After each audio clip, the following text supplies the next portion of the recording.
अस्सलाम वालेकुम या अली मदद मां आहियां जी पंहिंजी सिंगर सुमिरा अली। जीअं त मुंहिंजे चौथे एल्बम जी कामयाबी खां पोइ हीउ मुंहिंजो 5हों एल्बम अची रहियो आहे अबीर प्रोडक्शन में, जंहिंजा प्रोड्यूसर आहिनि अली हसन बिरेमाणी साहब, ज़ाहिद हुसैन बिरेमाणी साहब ऐं हिन एल्बम जी चीफ सिलेक्शन करे रहिया आहिनि ज़ाहिद हुसैन बिरेमाणी साहब, मौलाई शाबराणी साहब, वाजिद अली अबड़ो साहब ऐं मुंहिंजे हिन एल्बम जी सिलेक्शन करे रहिया आहिनि शबीर लंजवाणी साहब, मोहसन सूमरो साहब, सरताज अली शाबराणी साहब सऊदी खां, अब्दुल कयूम चाचड़ साहब, गुलाब बिरेमाणी साहब, बदरदीन अबड़ो साहब, मोहम्मद उमर मल्लाह साहब, मोर हजाणो साहब, आशिक अली गोरगेज दुबई खां ऐं हिन एल्बम लाइ ताउन करे रहिया आहिनि शेरल बिरेमाणी साहब, खुदा बख्श बिरेमाणी साहब, मुनीर बिरेमाणी साहब ऐं जावेद बिरेमाणी साहब। मूंखे उम्मीद आहे त मुंहिंजो हीउ न्यू एल्बम अवां सभिनी परस्तारनि खे इंशाल्लाह ज़रूरु पसंदि ईंदो। सो दुआनि में यादि रखंदा पंहिंजी सिंगर सुमिरा अली खे। ऐं हिन एल्बम जो हिकु सॉन्ग मां तव्हां सभिनी जी नज़र कंदमि,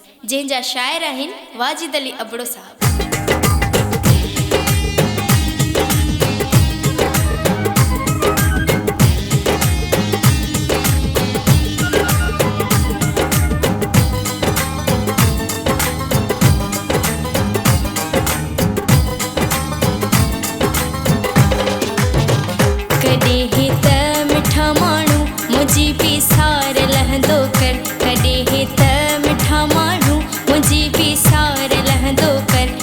शहर पंहिंजो दादू तू हैदराबाद ईंदो कर, कॾहिं ही त मिठा माण्हू मुंहिंजी बि सार लहंदो कर, कॾहिं ही त मिठा माण्हू मुंहिंजी बि सार लहंदो कर, छॾे शहर पंहिंजो दादू तू हैदराबाद ईंदो कर, कॾहिं ही त मिठा माण्हू।